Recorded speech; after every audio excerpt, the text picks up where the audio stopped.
Let's go! Arik Gilbert rumors, they won't stop. Is he actually visiting Georgia? What is actually going on here?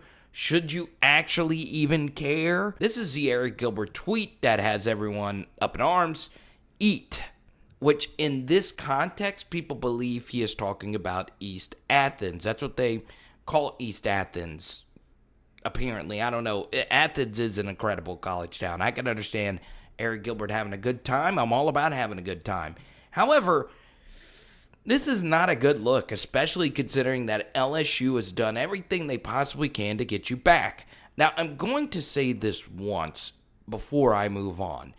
I do not know all the details that has happened behind closed doors. Maybe there was something between Arik Gilbert and LSU, or Arik Gilbert's, family and friends that we don't know about behind the scenes that makes Arik Gilbert dislike LSU. I don't know. I honestly don't know. And I've gotten a lot of questions about Arik Gilbert. In fact, it is the most popular question I get. No one really knows what fully happened behind the scenes. However, what we do know is that he left the team with 2 games left to transfer to the team that we ended up beating without him. By the way, he didn't transfer to that team for whatever reason. Now he decided to come back to Baton Rouge.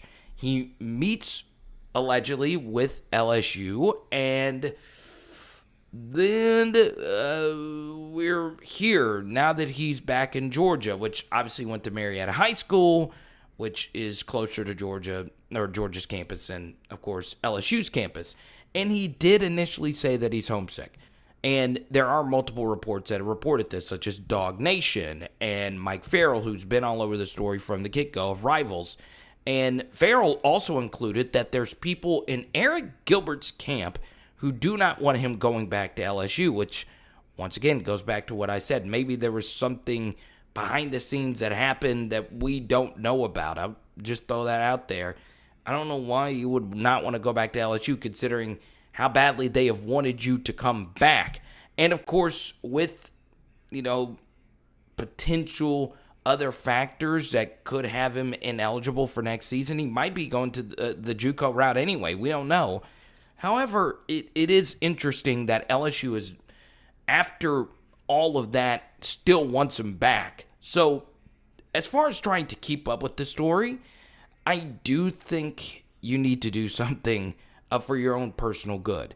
I would just kind of sort of not try and keep up with every last little twist and turn in the saga. Even on live streams, his name eventually gets brought up. I know there's rumors around what jersey number he's going to wear. Just quit guessing up to this point. Whatever happens is going to happen. Now, why does LSU want Arik Gilbert back so bad? Now, look, I know a lot of you are high on Kole Taylor, but the bottom line is if Kole Taylor was phenomenal against Florida and Ole Miss, and it feels phenomenal during the spring, LSU would not go to the lengths that they're going to get Arik Gilbert back. It's simply true. But Kole Taylor, based on our film study, which is floating in the top right corner of your screen right now, or it's linked down below, you could check it out for yourself. Based on our film study, I could see why LSU is trying to get Arik Gilbert back.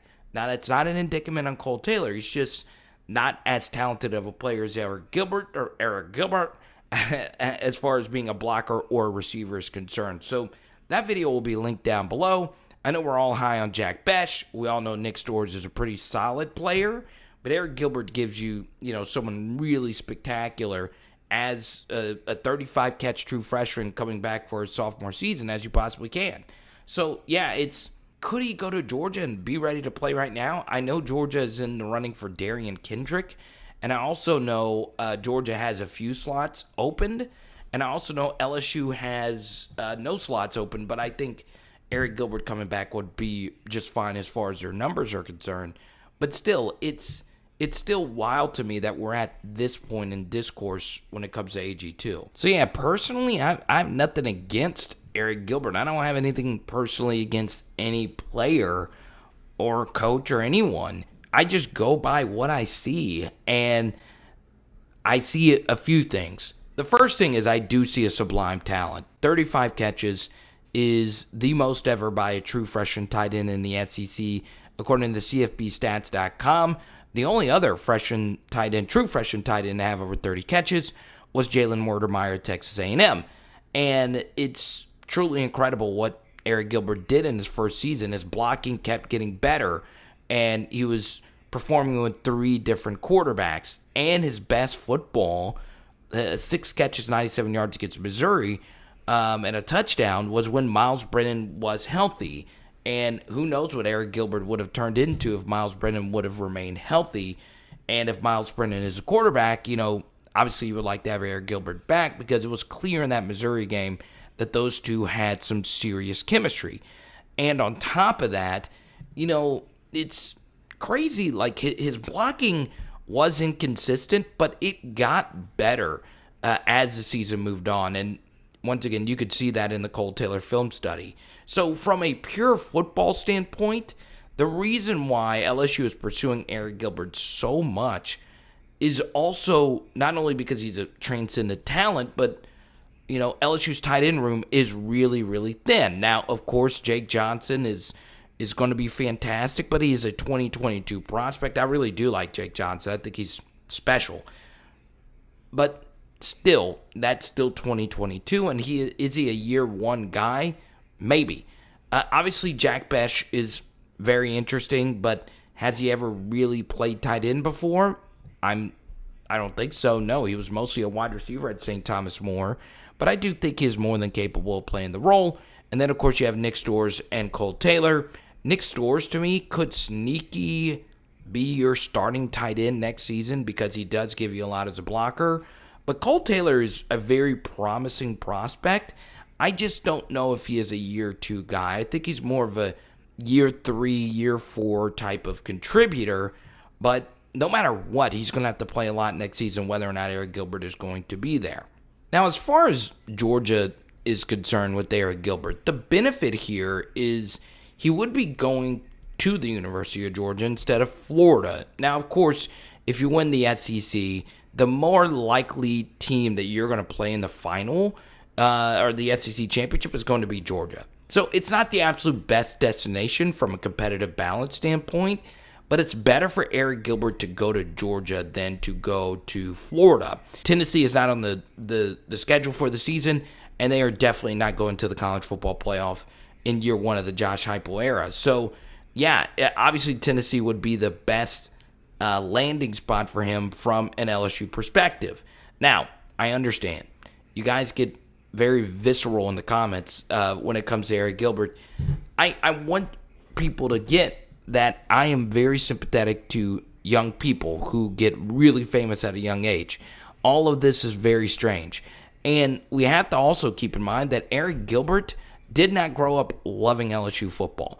He grew up in Georgia, and he fell in love, of course, with the recruitment process of Ed Orgeron, Joe Brady, and the 2019 offense aspect of it. And look, home is Georgia for him. So I could totally understand him wanting to play closer to home. And I get it. I could understand him going to Tennessee and joining his former high school quarterback. I totally get it. And I could understand a lot of people pulling him in different directions. Totally get it. Understand all those things. And as I've mentioned in live streams, I had academic issues when I was in college. So obviously, if Arik Gilbert, reportedly there are academic issues. If those are, I do take those very seriously, because I did struggle in college. I do wish Arik Gilbert the best when it comes to getting your grades together. All of that is very serious. However, this situation from Arik Gilbert's side of this, outside of just him, has been handled so bad. It is so bad how badly they have butchered this entire thing. It is tone deaf to the point where, if there is these reports of people surrounding Arik Gilbert, obviously he is an NFL type of talent, and there's still 2 years until that process. I'm telling you, NFL teams would not want to deal with baggage. They don't want this. They want you to make sure that you're mentally there and you're going to show up and show out. Because in the NFL, they don't play these hokey games. They don't care who's in your circle. They don't care any of that. They want, first off, they want to care if you can play, but number two, are you fun to be around? Are you a good teammate? Oh, at this point, Arik Gilbert is not a good teammate. And that is the thing that you're going to have to hurdle no matter where you go, most notably if you decide to stay at LSU. So we'll see what happens. It's Power Hour LSU. Boom! Kole Taylor, Arik Gilbert film study. Boom! And I think we are having pizza tonight. Let's go!